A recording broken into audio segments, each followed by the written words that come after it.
حضرت سیدنا عمر رضی اللہ تعالی عنہ جلیل القدر ہستی ہیں جنہیں حضور علیہ السلام نے اللہ سے مانگ کے لیا۔ سارے صحابی رسول کریم صلی اللہ علیہ وآلہ وسلم کے مرید ہیں، لیکن جناب عمر میرے حضور کی مراد ہیں۔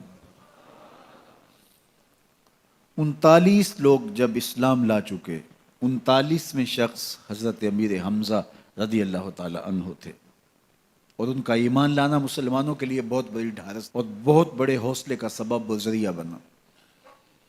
تو میرے حضور نے ہاتھ اٹھا لیے، کہا اے اللہ، ایک شیر دیا ہے امیر حمزہ، ایک شیر اور عطا کر دے، اب تیری مرضی، عمر بن خطاب دے دے یا عمر بن حشام دے دے۔ حضور دعائیں مانگ رہے ہیں، اور یہ ہاتھ میں تلوار لیے غیظ و غضب سے بھرے ہوئے گھر سے نکلتے ہیں کہ بانی اسلام کا چراغ ہی بجھا دینا ہے۔ راستے میں ایک صاحب ملے اور کہا کہ عمر، تیور کوئی اچھے نہیں لگتے، خیر تو ہے، کدھر جا رہے ہو؟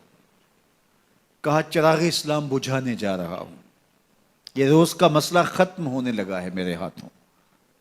مسکرا کے بولے گھر کی خبر تو لو۔ کہا میرے گھر کو کیا ہوا؟ کہا تمہاری بہن فاطمہ بھی نوکر بن گئی ہے رسول اللہ صلی اللہ علیہ وسلم کی۔ غصے سے بھرے ہوئے اپنی بہن کے گھر کا رخ کرتے ہیں، اندر سے قرآن پڑھنے کی آواز آ رہی ہے، غصہ اور بڑھ جاتا ہے، دروازے کو زور زور سے کھٹکھٹاتے ہیں۔ اہل خانہ سمجھ گئے ماجرا کیا ہے، گرجدار آواز ہے جناب عمر کی، دروازہ کھولو۔ جلدی سے معلم کو چھپا دیا اور بہن آگے بڑھ کے دروازہ کھولا۔ کہا تم سابی ہو گئے ہو، دین چھوڑ دیا تم نے، بتوں کی وفا ترک کر دی اور بے تحاشا مارنا شروع کیا۔ بہن کا سر پھٹ جاتا ہے، خون بہنے لگتا ہے، اور یہ مارتے چلے جاتے ہیں۔ فاطمہ بنت خطاب بولی عمر تم خطاب کے بیٹے ہو، سنو میں بھی خطاب کی بیٹی ہوں، جو ظلم جو جبر کرنا ہے کرو، میں محمد عربی کا دامن نہیں چھوڑوں گی۔ سوچنے پہ مجبور ہو جاتے ہیں وہ کون سی طاقت ہے جس نے بجلیاں بھر دی اس کے اندر۔ کہا جو تم پڑھ رہے تھے مجھے بھی سنا سکتے ہو؟ کہا تمہیں غسل کرنا ہوگا۔ عمر اپنے بدن کو دھو رہے ہیں، میرا رب دل دھو رہا ہے۔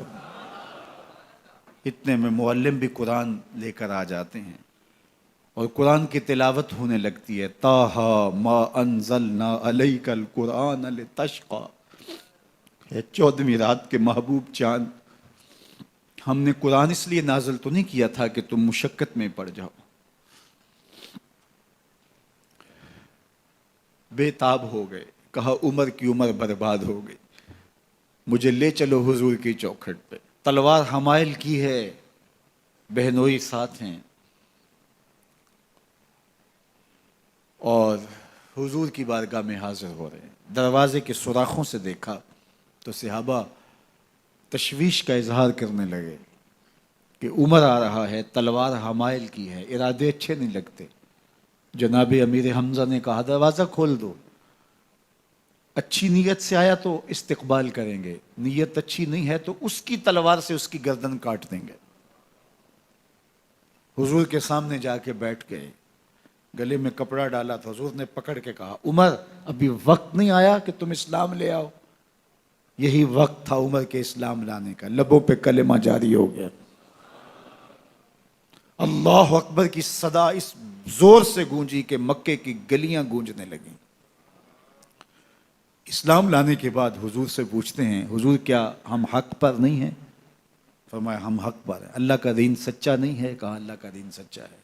آپ اللہ کے سچے نبی نہیں ہیں؟ فرمایا میں اللہ کا سچا نبی ہوں۔ تو کہا پھر ہم چھپ کے عبادت کیوں کریں؟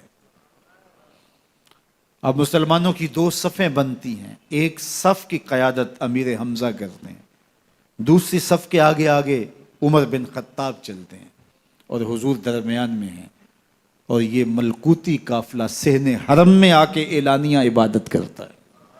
حضرت عبداللہ ابن مسعود رضی اللہ تعالیٰ عنہ فرماتے ہیں عمر کا اسلام لانا اسلام کے لیے عزت کا سبب بنا، اسلام کے وقار کی علامت بن گیا۔ ایک ایک کے دروازے پہ جا کے دروازہ کھٹکھٹا کے کہتے ہیں، وہ تو اور خبر سننے کے لیے بے چین تھے کہ یہ بانی اسلام کی زندگی کا چراغ بجھانے گیا تھا، کوئی خبر لایا ہوگا۔ وہ کہتے ہیں آؤ عمر کدھر آئے ہو؟ کہا تمہیں بتانے آیا ہوں، کمزوروں سے پنجہ آزمائی کرتے رہے ہو، آؤ میرے سے بات کرو، میں محمد عربی کا نوکر بن گیا ہوں۔ اللہ اکبر۔ میرے حضور نے فرمایا جب اچھے لوگوں کا ذکر کرو تو میرے عمر کا ذکر بھی کیا کرو۔ میرے عمر کی زبان پر حق بولتا ہے، سچ بولتا ہے۔ ان الشیطان یفر من ظل عمر، عمر کے سائے کو دیکھ کے شیطان بھاگتا ہے۔ اللہ اکبر۔ اسلام لائے تو زندگی کی ایک ایک سانس اسلام کے لیے وقف کر دی، حضور کا پہرا دیا، حضور کی ناموس کا پہرا دیا، حضور کی شریعت کا پہرا دیا۔ اسلامی فتوحات پھیلیں تو پھیلتی ہی چلی گئیں، کبھی مصر فتح ہو رہا ہے، کبھی ایران فتح ہو رہا ہے، آرمینیا تک مسلمانوں کی افواج پہنچتی ہیں۔ 22 لاکھ مربع میل پر حضرت عمر رضی اللہ تعالیٰ عنہ کی سلطنت پھیل جاتی ہے۔ عدل و انصاف کا دورہ ہوتا ہے۔ زمانے نے دیکھا کہ غیر مسلم بھی عدالت میں کھڑا ہے تو اسے خوف نہیں ہوتا تھا کہ میرے سے ناانصافی ہوگی، اس لیے کہ حکومت عمر کی چل رہی ہے۔ وہ بھی مطمئن ہوتا تھا کہ میرے ساتھ انصاف ہو۔